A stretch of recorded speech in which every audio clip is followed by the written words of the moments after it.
Assalamualaikum warahmatullahi wabarakatuh. Bapak akan lanjutkan video tutorial untuk 354 ya, yaitu membuat jurnal penyesuaian ya. Formatnya sudah ada di kalian semua, jadi seperti ini formatnya ya, jurnal penyesuaian. Nah, ini ya kita mulai dari yang mudah-mudah dulu lah ya. Kita tulis di sini UD-nya uji coba. UD-nya uji coba.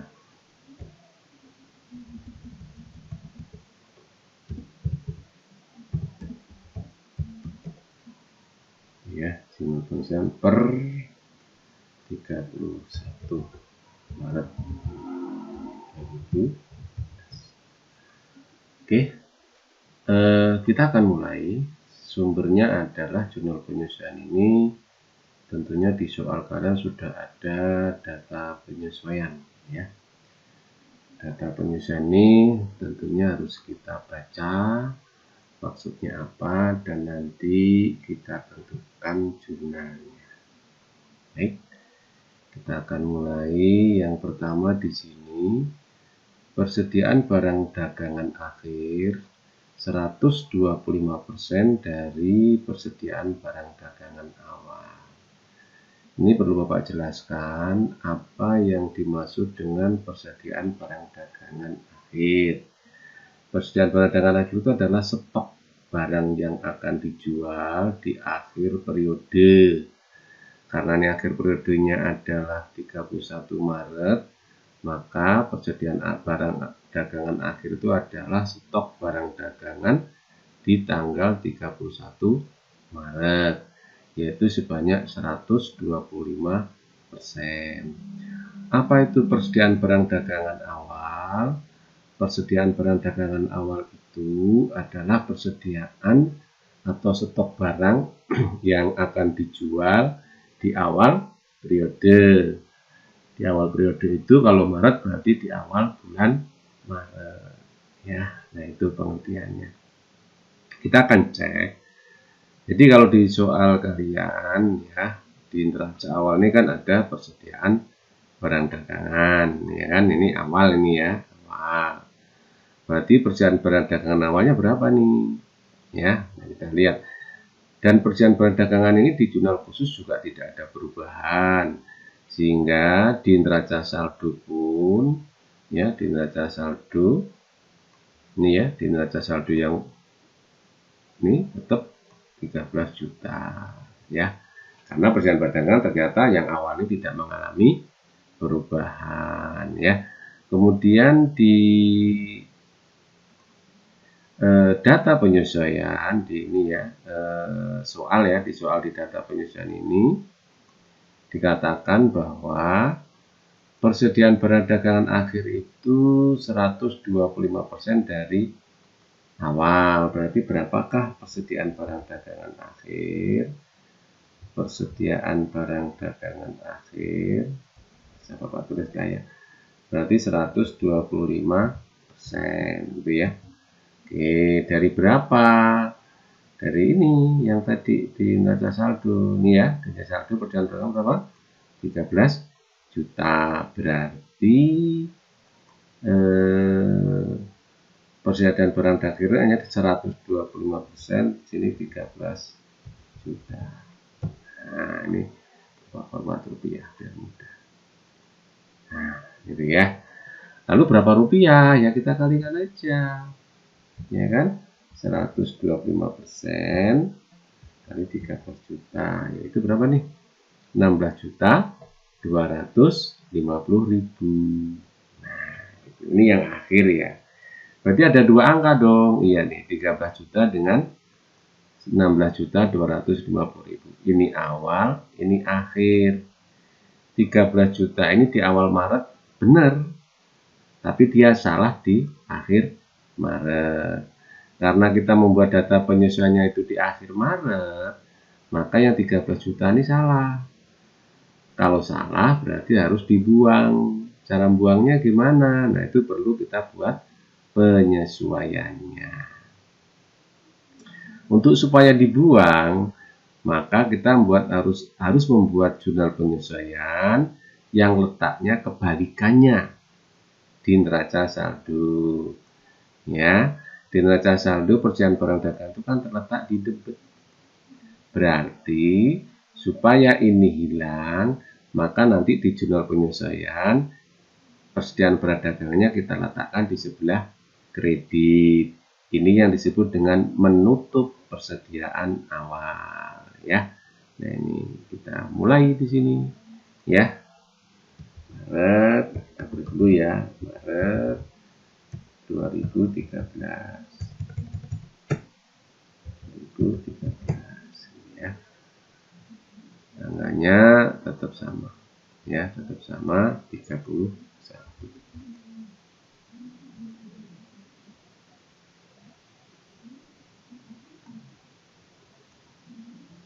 Nah, berarti untuk supaya persediaan awalnya itu 0, jadi kan di sini kan salah nih ya, 13 juta, yang benar kan yang akhir, ya, yang 16 juta. Jadi ini kita letakkan di sebelah kredit, ya. Jadi di debitnya apa? Di debitnya akun tadi, akun pembanding namanya, ya, ikhtisar rugi. Kenapa di kreditnya agak masuk ke dalam, ya, persediaan barang dagangan. Nah, ya, berapa nilainya? 13 juta. Ini 13 juta. Oke, gitu ya. Jadi ini menutup persediaan awal, ya. Ini kita buktikan, ya, kita buktikan. Ini nanti kan kita akan posting ke buku besar jurnal penyesuaian ini. Kita posting nih persediaan barang dagangan, ya. Persediaan barang dagangan buku besar, mana dari buku besar. Nah, ini ada buku besar, ya. Persediaan perdagangan mana, ya? Ini, ya. Nah, ini tanggal 31, sumbernya mana? AJP, ya. Ayat jurnal penyesuaian. AJP itu ayat jurnal penyesuaian. Dia ada di sebelah kredit di jurnal penyesuaian tadi sebesar ini kan, ya, 13 juta. Iya. Jadi 13 juta. Maka pada waktu kita hitung di sini, ya, ini kredit debit, ya, kita kurangkan. Iya, habiskan 0, ya. Nah, ini namanya menutup. Kita buktikan pada saat kita posting lagi jurnal penyesuaian ini ke dalam buku besar, ya. Nah, setelah kita pastikan ini 0, ya, karena 13 juta ini salah, yang benar adalah akhir, ya. Berikutnya kita mencatat persediaan barang dagangan akhir. Kita mencatat persediaan barang dagangan akhir. Kalau mencatat berarti persediaan kita catat di sebelah debit karena dia saldonya di debit. Berapa nilainya? Nilainya adalah sebesar nilai persediaan akhir tadi, ya, yaitu 16.250.000 yang 125% tadi, ya. Nah, di kreditnya apa? Di kreditnya adalah bisa rugi, ya, ya. Oke, ini agak masuk, ya, jangan lupa. Nilainya berapa, ya? Nilainya sama. Oke, coba kita buktikan lagi. Ini kita posting lagi ke dalam buku besar, ya. Tanggal 31 lagi, ya, AJP, ya. Ada di sebelah debit di jurnal penyesuaian itu sebesar ini, ya kan? Nah, kita hitung nih sekarang. Ini berarti debit tambah debit kan, ya? Kalau debit kan. Ya, sehingga saldo yang benar di akhir Maret adalah 16.250.000. Ini nanti kita catat di mana? Kita catat di neraca akhir, ya. Oke. Gitu, ya, untuk menjurnal penyesuaian yang pertama. Sekarang penyesuaian yang kedua, sewa dibayar di muka yang jatuh tempo pada akhir bulan sebesar 10%.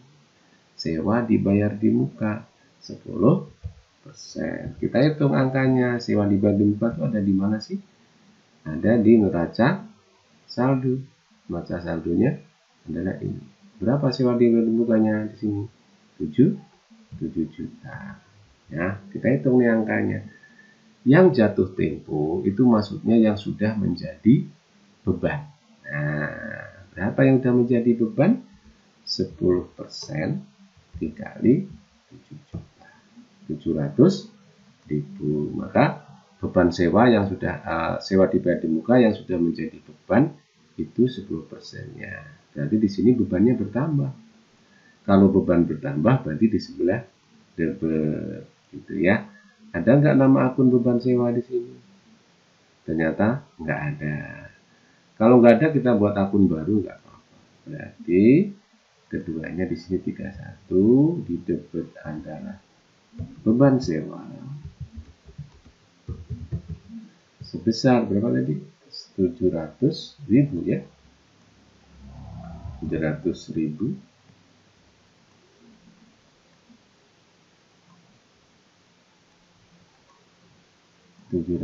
gitu ya. Kemudian di kreditnya sewa dibayar di muka. Sewa dibayar di muka. Iya. Agak masuk ke dalam, jangan salah. Iya. Besarnya berapa? Ya sama. 700 gitu.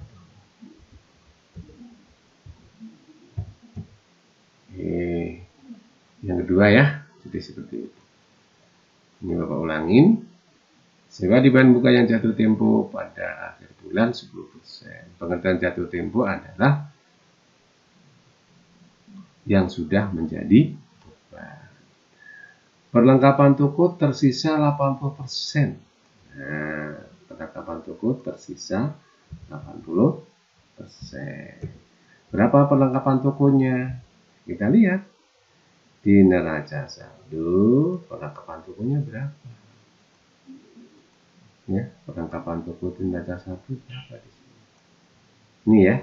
Nah, 6 juta. Berarti 80%-nya berapa? Ya dikali aja. Dikali. Nah, tapi yang kita jurnal penyesuaian bukan yang 80%, bukan yang tersisa, tapi yang terpakai. Nah, ya, yang terpakai. Yang terpakai berapa? Tentunya seluruhnya 100% dikurang 80%, berarti 20%. Berarti yang terpakai adalah bukan 80%-nya, tapi 20%-nya. Jadi ini yang tersisa, nah yang terpakai adalah 20%. Berarti 1.200.000 ya. Berarti ini yang menjadi beban, makanya di jurnal penyelesaiannya beban perlengkapan toko kayak jasa kemarin ya. Beban perlengkapan toko. Ya, beban perlengkapan toko.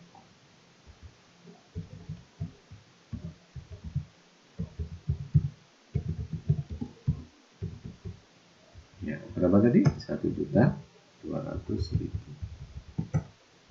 Ya.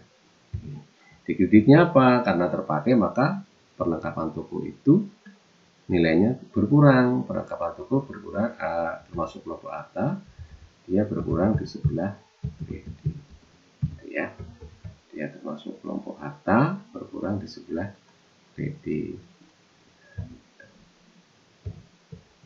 Nah,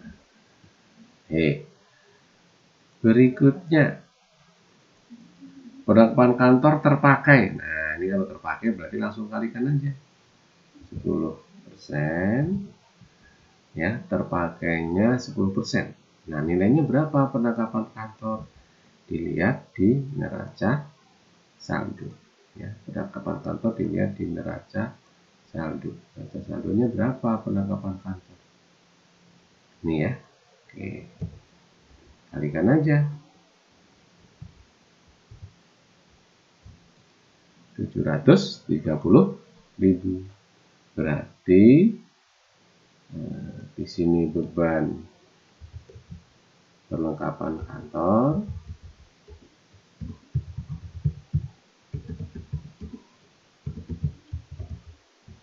730.000. Nah, ini perlengkapan kantornya berkurang, berarti di sebelah kredit.